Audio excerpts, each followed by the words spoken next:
Olá, sejam todos muito bem-vindos às nossas redes sociais da Sociedade Espírita Casa do Caminho Viamão RS.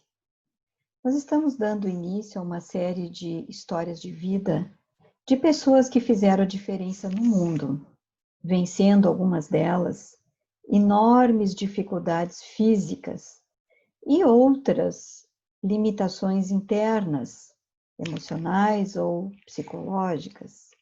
Outros ainda simplesmente vieram para nos ensinar, como enviados, como mensageiros de Jesus. São exemplos que podem nos inspirar em nossos próprios desafios e limitações, mostrando que é possível vencer, usando a força de vontade que existe dentro de nós e também nos conectando com outra força maior que também está dentro de nós e que é a força que vem de Deus, nosso Pai, nosso Criador. Lembrando que acima de tudo e acima de todos, o nosso modelo a ser seguido é Jesus, nosso guia espiritual. É com essa singela contribuição que nós queremos transmitir fé, esperança e coragem a todos nós que também temos os nossos desafios e as nossas limitações. Assim, então, hoje nós queremos contar algumas passagens da história de vida de Jerônimo Mendonça.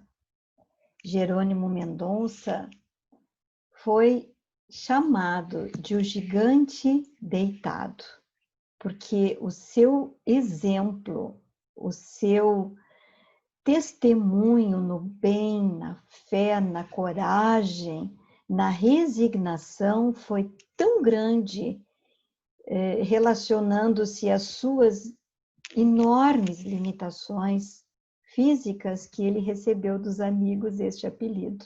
Inclusive, esse livro, O Gigante Deitado, foi publicado contando um pouco da sua história.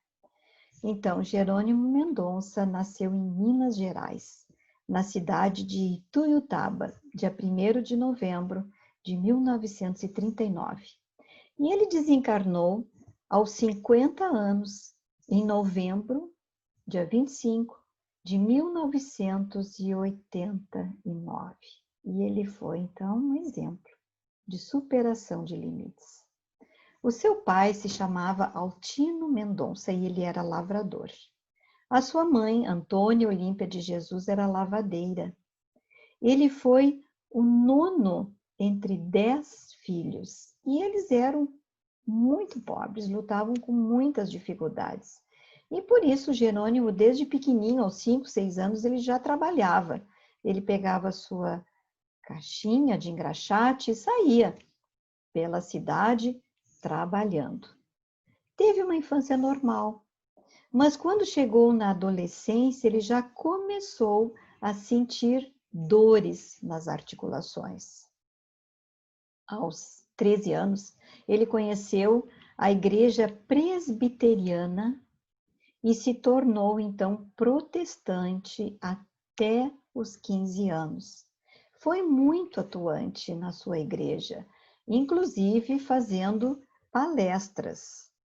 Quando a sua avó desencarnou, ele passou a se questionar, fazendo aquelas perguntas, aquelas questões filosóficas que todos nós um dia acabamos nos fazendo, como de onde é que nós viemos, por que estamos aqui, qual é a finalidade da nossa encarnação, para onde nós vamos quando desencarnarmos, quando terminar a nossa existência física. E um amigo que era espírita foi quem mostrou, deu a conhecer ao Jerônimo a doutrina espírita, encaminhando a um centro espírita, onde ele teve as respostas que buscava. Então, se tornou espírita. Ele tinha um grande amigo chamado Josias, que lhe deu de presente um terno, que foi o grande sonho da vida dele, porque era moda naquela época andar de terno branco. E ele também gostava muito de cinema, adorava assistir filmes, especialmente de Tarzan. E ele costumava brincar diante do espelho no banheiro, se olhando e dizendo: Tarzan! Porque ele era um jovem muito bonito, ele era alto, moreno, até parecia o personagem Tarzan. Um dia ele foi ao centro espírita e o expositor que lá estava era um convidado que estava vindo de uma outra cidade e que durante a exposição, de repente para e medianizado diz que tinha uma mensagem para um Tarzan que estava na plateia. E ele começa a dizer o seguinte: vem aí a selva do sofrimento. Agarra-te ao cipó da esperança e arma-te de muita fé e muita coragem para lutar contra a animalidade que ruge em teu peito. Ainda que tiveres que verter todas as lágrimas ou padecer todas as dores, o que representará isto ante o amanhã glorioso do teu destino?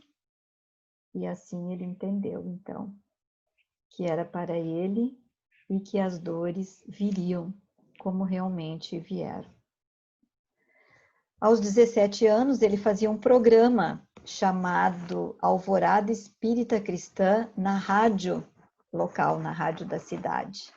E a rádio anunciou que no próximo domingo teríamos o filme E o Vento Levou.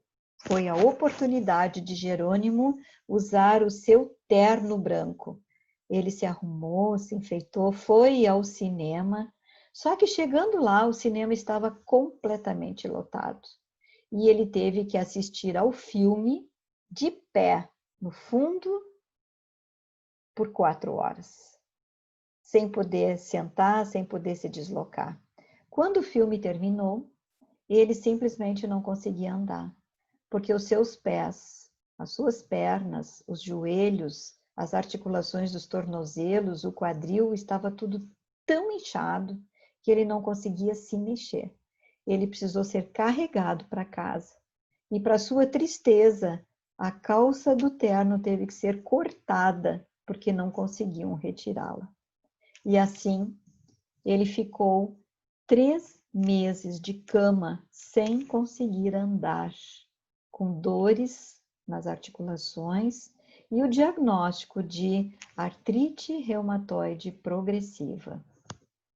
Foi então uma fase difícil, de dores, de dificuldade de locomoção, os músculos começaram a atrofiar, e um dia ele vai em busca do médium de cura chamado José Arigó.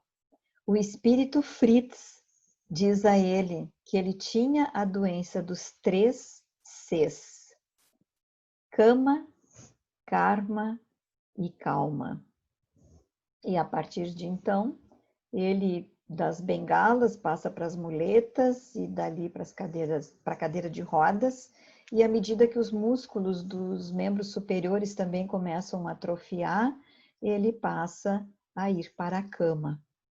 E ali, com 20 anos, então ele padecendo muitas dores, até o lençol onde encostava doía. E uma cama especial foi desenhada para ele, com uma inclinação adequada para que ele conseguisse respirar, porque, além de tudo, ele tinha angina, um sério problema cardíaco com muitas dores. Ele usava, como vocês veem ali na imagem, um saco com 30 quilos de areia sobre o peito para aliviar as dores. Às vezes ele precisava que massageassem o peito e tomava Isordil várias vezes ao dia. Depois, em 1970, com 32 anos, ele começa com muita dor no olho e acaba tendo que se submeter a uma cirurgia. O médico oftalmologista retira o globo ocular. E aí ele diz, palavras dele, nova vida, nova experiência, nova luta, novo exercício, nova ginástica no campo da autoaceitação. Quando a cegueira nos atingiu, perder a visão da vida exterior, não contemplar mais a natureza, o pôr do sol, o rosto de nossa mãe, de nossos amigos, era para nós um desafio, uma nova etapa a que deveríamos enfrentar com coragem, sempre apoiados na doutrina espírita. Então, meus amigos, ele tinha todos os motivos para se revoltar. No entanto, sempre resignado, sereno, nunca reclamava, nunca se queixava. Era levado pelos amigos por todo o Brasil para fazer palestras, cantando, consolando, orientando, esclarecendo centenas de pessoas. Ele ganhou de um amigo uma Kombi, e nessa Kombi ele era carregado sempre nos locais mais próximos e até de avião. Ele fazia piada dele mesmo, dizendo que ele era médium de defeitos físicos e os amigos que o carregavam eram médiums de transporte. Também dizia, costumava repetir isso, que ele tinha casado com o espiritismo no religioso e com a dor no civil.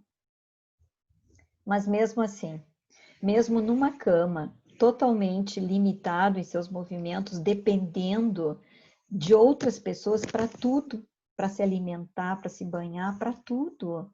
Sem visão, ele fundou 2 centros espíritas. Ele fundou uma gráfica ao lado da sua casa, chamada Gráfica Caibar Schutel. Ele escreveu 5 livros, que eu vou ler os títulos. Um deles era Crepúsculo de um Coração, Cadeira de Rodas, Nas Pegadas de um Anjo, Escalada de Luz, De Mãos Dadas com Jesus e 14 anos depois. Ele gravou 2 discos e fundou ainda um orfanato, uma creche chamada Lar Espírita Pouso do Amanhecer, onde 150 crianças eram atendidas. Tudo isso ele fez com a ajuda de muitos amigos. Ele tinha amigos por todo lado. Era amigo do Chico Xavier, era amigo do Divaldo, era amigo do Roberto Carlos, que muito ajudou nas suas obras sociais. E tinham histórias até engraçadas sobre ele. Ele era convidado frequentemente a falar nos enterros, e numa ocasião em que ele lá foi, depois de conversar, de falar, de expor, né? Quando termina o velório, o enterro, todo mundo emocionado sai, vai embora e esquecem do Jerônimo no cemitério. Mais tarde, quando seus amigos vão à casa dele, que sempre iam para ver o que ele precisava, se dão conta que ele tinha sido esquecido. E correm ao cemitério e lá estava ele, resignado, aproveitando para o exercício da paciência. Ele era profundo conhecedor da doutrina espírita. Ele sabia e sentia que o seu martírio era efeito de equivocadas atitudes em outras encarnações. Lei de causa e efeito. Compreendia, portanto, qual a origem dos seus sofrimentos e extraía deles todos os benefícios possíveis, tudo suportando com resignação e paciência. Ele dizia, palavras dele, agradecemos ao Espiritismo a fé racional e o fato de ele não nos ter permitido julgarmos-nos uma pessoa inválida, inútil. Começamos a sentir o imperativo do trabalho desde o momento em que nos tornamos espíritas. Enxugar lágrimas, consolar as dores maiores, falar de Deus, de Jesus, da imortalidade da alma, atender aos estômagos famintos, os corpos desnudos, os pés descalços, foi sempre o nosso grande sonho. E uma ocasião, quando ele estava sendo entrevistado para a TV, a jornalista perguntou: Jerônimo, acho que você é um exemplo para todos nós. O que é felicidade para você? E ele responde: para mim, minha senhora, que estou nesta cama há 25 anos, sem poder me mexer, seria felicidade poder virar de lado. Jerônimo tornou-se então, meus amigos, um missionário da resignação. Nós, conhecendo um pouco da sua história, que possamos aprender um pouco com ele, seguindo Jesus, seguindo Kardec e fechando os lábios, como ele dizia, as reclamações, para abri-los a serviço do bem e da verdade. Então, com esta singela, com essa despretensiosa contribuição, nós desejamos prestar uma homenagem a este espírito que venceu seus desafios, que aprendeu a sofrer com resignação, com paciência, já que a dor foi a sua companhia diária por praticamente toda a vida. Ele foi um exemplo de coragem, nos mostrando que nós também podemos vencer os nossos desafios, quaisquer que sejam. Então, meus amigos, meus irmãos, que possamos ter fé, coragem, acreditando que somos amparados, que somos filhos de Deus, que não estamos sós em nenhum momento, que vençamos os nossos desafios usando o nosso esforço, a nossa boa vontade e nos conectando ao nosso Criador, nosso Pai, ao nosso modelo e guia, Jesus. Que Jesus nos abençoe a todos.